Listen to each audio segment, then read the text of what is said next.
Every evening here at the Wagah border, soldiers from India and Pakistan put on a display of showmanship, nationalism, and hostility. 70 years ago, the British drew a line on a map dividing their South Asian empire into two nations. It led to the biggest, most violent migration in human history. 1 million people died. I'm Steve Chow. On this special episode of 101 East, we examine how India and Pakistan were born in blood, sparking the bitter rivalry that continues to this day.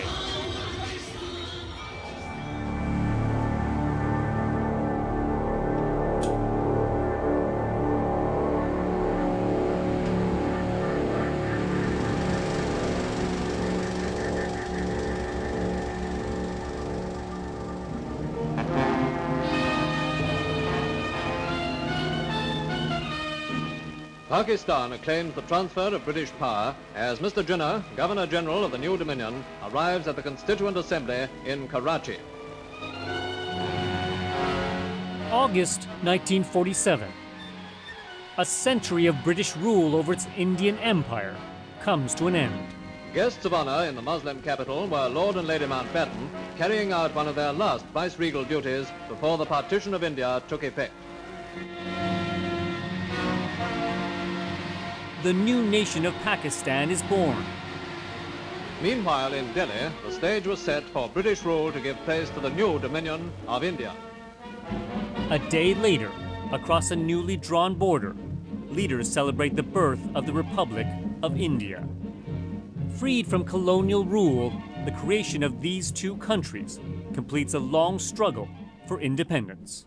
Long years ago, we made a tryst with destiny, and now the time comes when we shall redeem our pledge.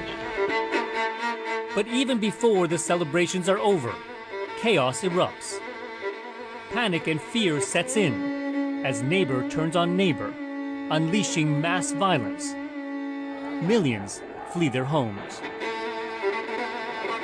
The celebrations were always marred by blood. They took place against the backdrop of horrific violence. People who a year before would have attended each other's wedding parties are murdering each other, raping each other's daughters, roasting each other's babies on spits. When human passions are unleashed, none of us can foresee what could happen. While historians recount the horrors of the past, for those who lived through them, it's like yesterday. लेकिन जदों आदमी साढ़े पिंड ते हमला कीता 5 आदमियों चों 18 बंदे उन्होंने मारे थे 86-year-old Joginder Singh Kohli was a young teenager in India at the time. 70 years on, he still remembers how Muslims, Hindus, and Sikhs turned on each other. और साढ़े पिंड दा ही वाकया वीरा वाली सी और विडो सी She was very, very beautiful. मुसलमान बड़ी निगाह से उससे क्योंकि मुसलमान बुरा करके आए बच्चे लैन वास्ते मैंने चुक के ले जाएंगे वो सारे पिंड गुरुद्वारा सी गुरुद्वारे घर चली गई गुरुद्वारे जाके उन्हें संतोख किया और सौंक उसके बाद मिट्टी से तेल पा के अपना अपने वो सड़ गई उन्हें अगा दी खुद से सड़ गई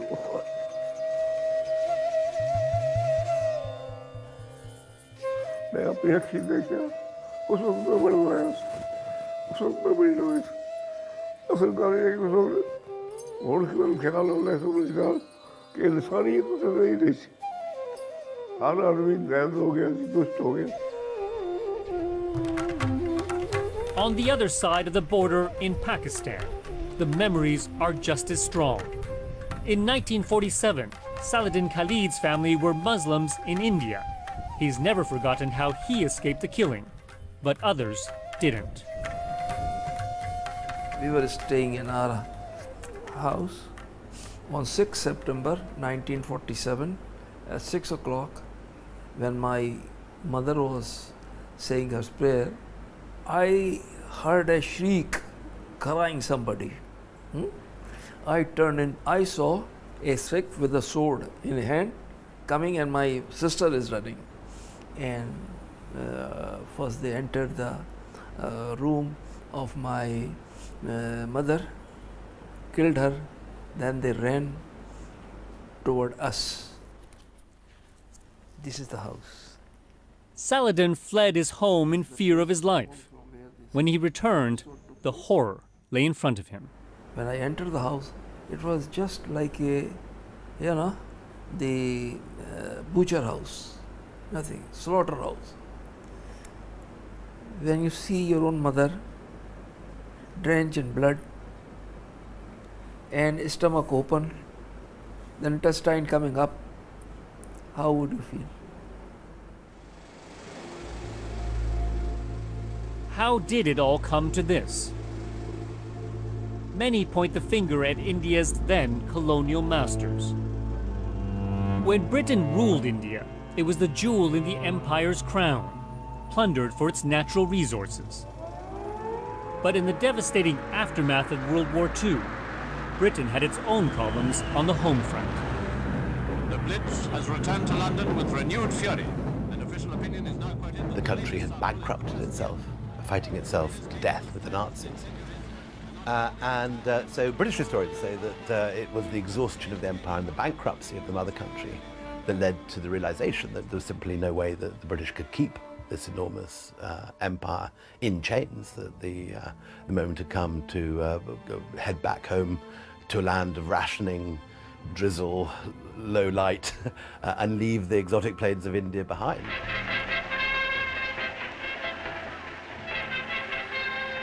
After decades of crushing any movement towards Indian independence, post-war Britain had neither the will nor the might to hold on to its colony. There was massive demonstrations across India, and there was an awareness that the leaders of the freedom struggle could call strikes and protests, which would paralyze the country. Seizing the moment of British weakness, 3 leaders spearheaded the push for independence: Jawaharlal Nehru, Muhammad Ali Jinnah, and Mohandas K. Gandhi. At first, they shared the goal of a free and united India. One country, one people, regardless of religion.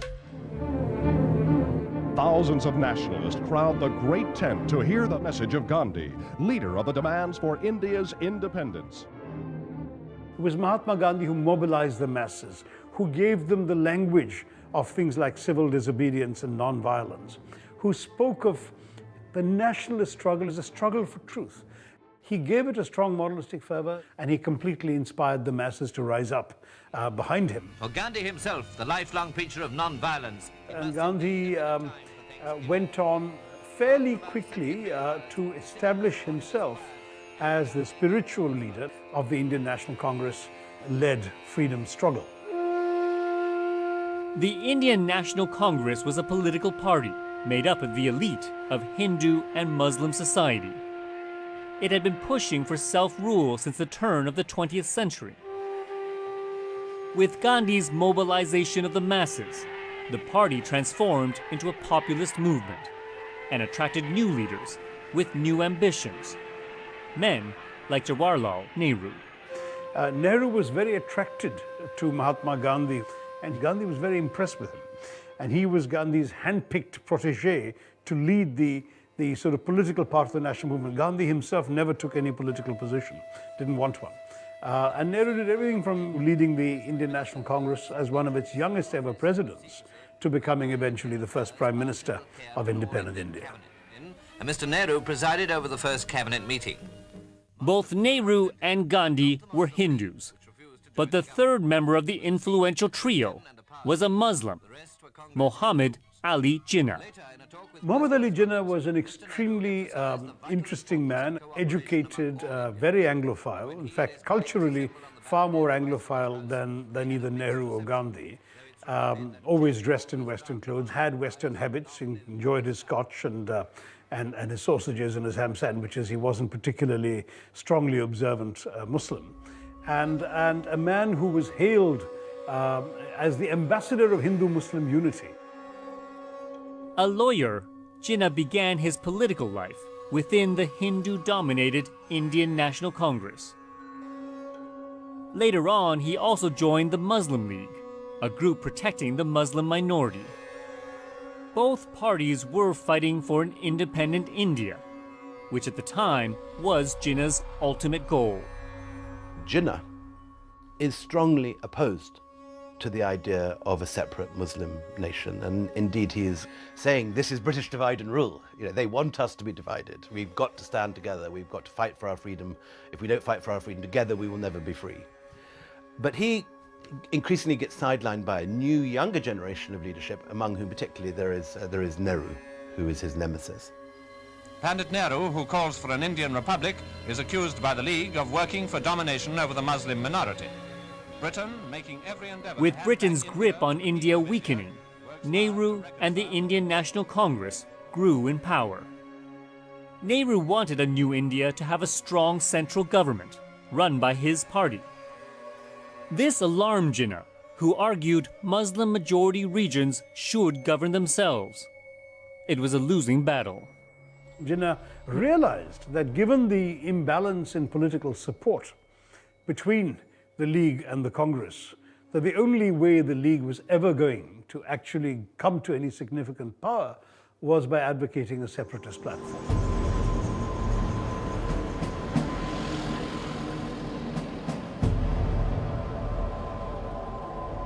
Thousands of kilometers away in London, records reveal deeper insights into the fallout between Jinnah and Nehru. And this is one of the repositories, of which there are a number in the building. At the National Archives, private letters Jinnah sent to British officials shows a relationship beyond repair. At this point, Jinnah's extremely suspicious of the Congress, and he feels that it would be prepared to seize power by force, that it may have infiltrated the Indian National Army, and that he regrets that the Muslim League hadn't organised in the same way. So we're talking about serious mistrust at this point. Yeah, I think this indicates complete breakdown in trust between the two parties, and it's the leadership of those parties. New Delhi, and although the scene looks quiet enough, Jinnah and Nehru had first come together to fight the British. Now they were fighting each other. Disturbances against the Muslim League soon reached the danger point. By 1946, any hope of a united India had evaporated. Order was restored, but beneath the surface, enmity between Muslim and Hindu. The breakdown at the top of Indian politics was mirrored on the streets as tensions spilled over into violence. Chaos erupted in major cities. First pictures of the grim ordeal faced by British and Indian troops during the worst riots in the history of Calcutta. Fires raged unchecked in many places, while pitched battles continued between Muslims and Hindus. For Muslims, the fear of being ruled by Hindus convinced them they needed their own separate nation. Even Jinnah, the man once hailed as the symbol of Hindu-Muslim unity, now demanded an independent Pakistan. After a century of British power in India, the empire's hand was finally forced. Charged with overseeing the withdrawal was a decorated royal officer, one who would go down in infamy, Lord Louis Mountbatten. New Delhi airfield and the arrival of the Viceroy designate. Mountbatten is a sort of vaguely comic character looking back, a prancing peacock who loved his robes and costumes, loved to appear as the Viceroy. Not a particularly brilliant man, a man of some charisma, a man of great sort of personal self-worth. He was received by the... I think he, whatever little homework he did was fairly modest. And when he got to India, I think it was a crash course. He started meeting the various leaders, had his own likes and dislikes, inevitably, but very quickly decided that this hot potato had to be dropped as quickly as possible, lest it burn his hands and those of his masters, the English government. Lord and Lady Mountbatten have taken their places on the thrones for the swearing. Mountbatten became Viceroy of India in March 1947. Britain had originally planned to leave India more than a year later, in June 1948. But Mountbatten wasn't going to wait that long. Mountbatten decided to accelerate it even faster, partly because he found his control and the control of the British soldiers over India slipping. And so he accelerated it to August 15, 1947. And with that, a headlong rush into disaster happened, with the British unable and unwilling to prevent some of the horrors that were unfolding before their very eyes. Horrors unleashed by hastily drawn lines on a map. The northwest state of Punjab was home to Hindus, Sikhs, but mostly Muslims. It was split, with one side forming the bulk of Pakistan. In the northeast of India, the state of Bengal was cut in two. The predominantly Muslim eastern half made up another part of Pakistan. Separated by nearly 2,000 kilometers of Indian territory, it would eventually become the independent country of Bangladesh. Was it well thought out? Was it ill thought out? When the British had to draw a line, they pulled in a civil servant who had never been to India before and was sitting in his Cotswold garden when he was told that he had to fly next week to India and divide the country in two. And no one was pleased with the line he drew, inevitably. The stage was set for British rule to give place In August 1947, as the flags of India and Pakistan were raised, ordinary citizens were left in the dark as to what this meant for them. On the actual day of partition in August, the actual boundary hadn't been announced, so people didn't know whether they were in India or Pakistan, whether they could stay where they'd lived for centuries or whether they'd have to move. And it's only after that people tune into their radios to hear whether they will now be part of Pakistan or India, and everyone is shocked.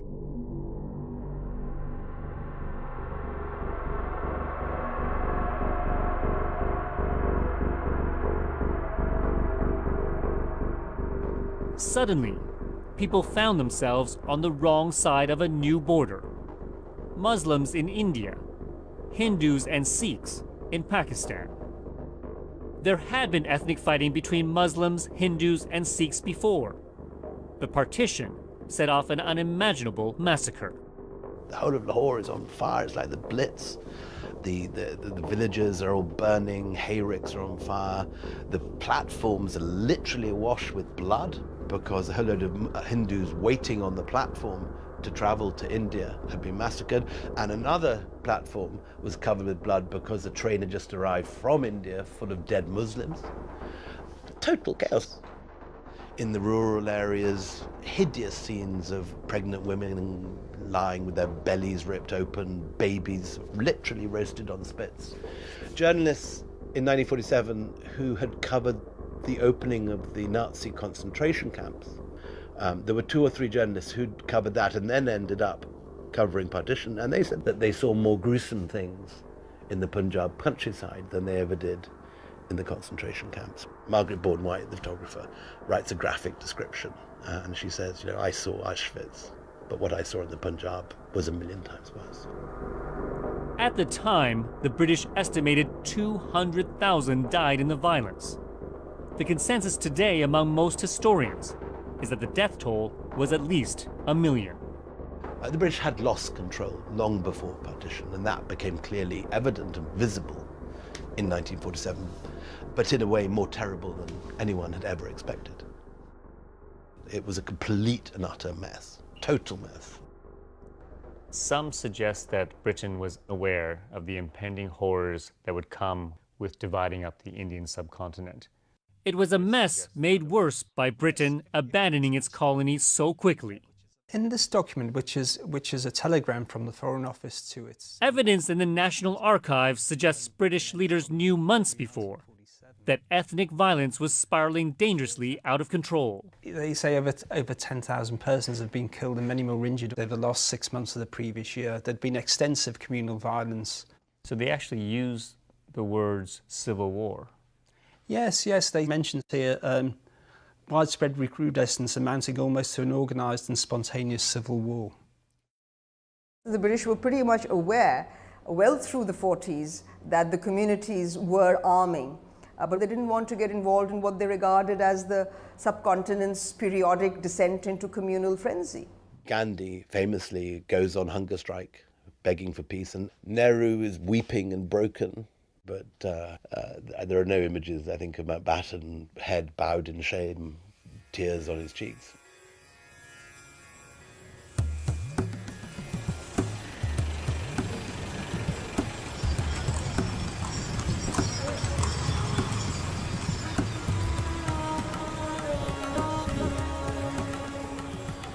History is so often told through the eyes of leaders. But in Amritsar, India, just 30 kilometers from the border with Pakistan, this old building is being transformed into a new museum, keeping alive the memories of those who suffered the most. Partition is not about the political events that led up to partition. It's about the impact on each person who went through it, and what it might have felt like for them to leave behind their homes, to leave behind their friends, to leave behind the lives they'd known, and to move to a new land, and to have to rebuild afresh.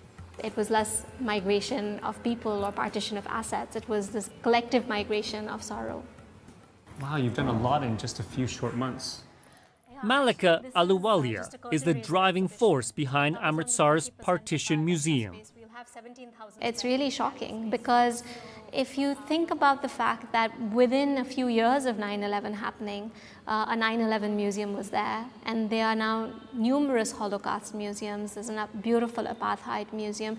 So countries around the world have worked to memorialize these events that have shaped them.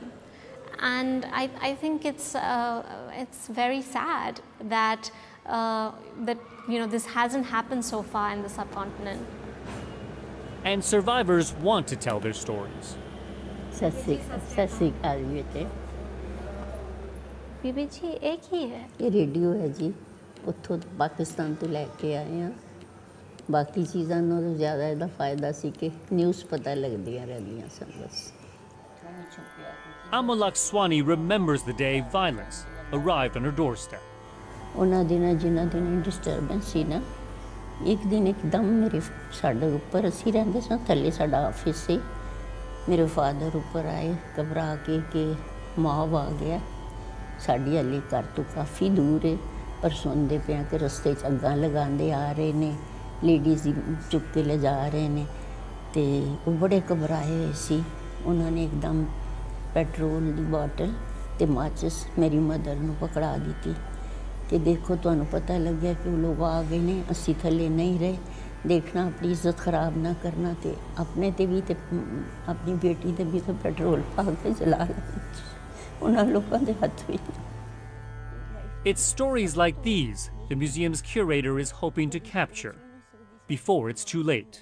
My granddad's 93 now, and we've seen over the last decade so many of his friends leave us, and so there's a realization that within a few years, all these stories will unfortunately be lost. But they are tales not just of horror. They are also of collective kindness, where Muslims, Sikhs, and Hindus protected each other. Malika believes a full recounting of what happened in partition could heal old wounds and dissolve the hatred between Pakistan and India that exists today. I think it's really important that we highlight the stories of humanity, that we highlight those stories of, friend helping friend, neighbor helping neighbor, but also stranger helping stranger.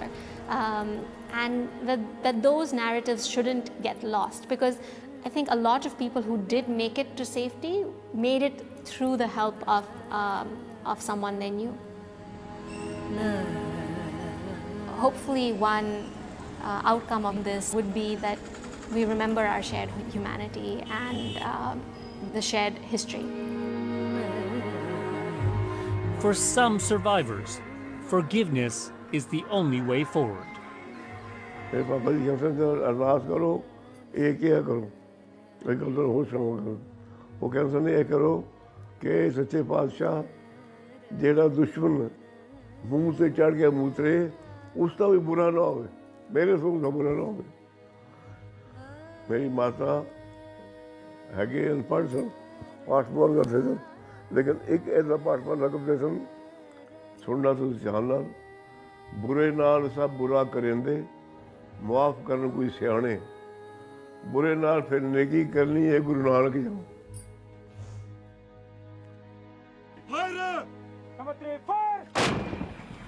But politicians on both sides haven't forgiven or forgotten. 70 years on, the hasty division of Britain's empire continues to drive a bitter hostility between India and Pakistan. A hostility that has sparked wars, a deadly insurgency, and taken tens of thousands more lives. In our next episode of 101 East, we examine how history continues to fuel mistrust and hatred between the nuclear powers of India and Pakistan.